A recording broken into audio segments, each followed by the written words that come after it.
Be careful and be very wary when some profess, because they are professing that they are Israelite priests who have kept the traditions of the priesthood from long before we left the land of Israel.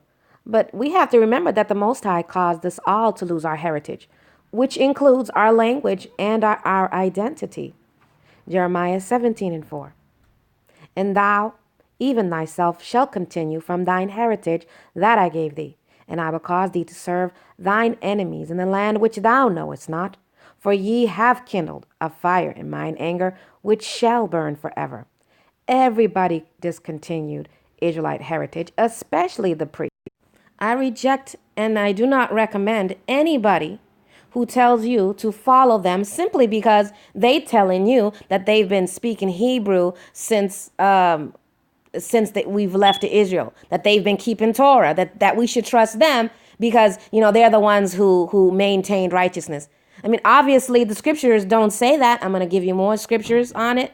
Nobody kept the language pure and undefiled. Okay. So we don't need, we should test everything. We should try everybody. We should not trust everything everybody says. And I'm trying to introduce this language right now. You don't have to trust me. I'm going to prove it to you. And then you could try it. And if I'm off on a letter or two, I will correct myself, but you got to prove it. Okay. Telling me that this group of people has been speaking the language since we got out of Israel is some nonsense. Okay. And to say that they kept the language pure and undefiled is nonsense, because nobody kept the Torah pure and undefiled. Nobody kept the traditions and the customs pure and undefiled. That's why we're in this situation. Israelites even sought to kill Jeremiah when he declared that everybody will be scattered and lose wisdom and Torah knowledge, especially the priests. Jeremiah 18:17. I will scatter them as with an east wind before the enemy. I will show them the back and not the face in the day of their calamity. Then said they, Come, let us devise devices against Jeremiah, for the law shall not perish from the priest, nor counsel from the wise, nor the word from the prophet. Come, let us smite him with the tongue. Let us not give heed to any of his words. Of course, these aren't pleasant words, but you know what? Prophesying to wicked people isn't going to be pleasant. If you are from the tribe of Levi and Yah revealed this to you, I am not discrediting that at all. What I'm saying is the traditions and the laws and the language, that is all part of the heritage. That has not maintained its purity. Some may have kept speaking a dialect of Hebrew, but the pure language, Shapa Barura, which means pure language in Hebrew, has not been maintained, has been lost. Language has been defiled with everybody. Everybody did not obey the Most High. We were off, especially the priests. According to Malachi 2:7, there were no priests that kept the Torah faithfully, never mind the language Shapa Barura, the pure language. Malachi 2:7. For the priest's lips should keep knowledge, and they should seek the law at his mouth. And he is the messenger of Yahweh of hosts. But ye are departed out of the way. Ye have caused many to stumble at the law. Ye have corrupted the covenant of Levi, saith Yahweh of hosts. Therefore I also made you contemptible, base before all the people, according as ye have not kept my ways, but have been partial in the law. So anybody saying they're Levi right now, and they're telling you that their language is pure and that they've been keeping the Torah, they've been teaching the Torah, they're lying. Remember, the priests, they were the false shepherds.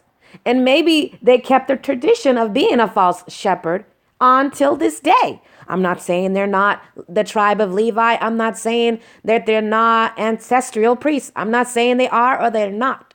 Okay, what I'm saying is the priests did not keep the traditions of teaching us the Torah. That's why we ended up in captivity. Okay? And they didn't keep the tradition of the language. So saying that we should follow one group of people and just copy their language and we shouldn't test it to see if it's actually a pure, undefiled language is false. It's very simple-minded, if you ask me. We should do better than that. The letters of the language, I keep saying Hebrew, but I'm saying Hebrew for people who understand what I'm talking about, so they can understand. But the correct term is likely Ibri. Each letters have a sound, and when the sounds of letters start being interchangeable, that should be a sign to you that the language is impure. I mean, there's no common sense in many of these Hebrew dialects. There's no common sense. All the languages, sometimes it has a sound, sometimes this letter has an E sound, sometimes it has a long A sound, short A sound. How is that pure and undefiled? That is a sign that it's not pure. It's defiled language. Jeremiah 23, verse 11. For both prophet and priest are profane. Yea, in my house have I found their wickedness, saith Yahweh. Wherefore their ways shall be unto them as slippery ways in the darkness. They shall be driven on and fall therein.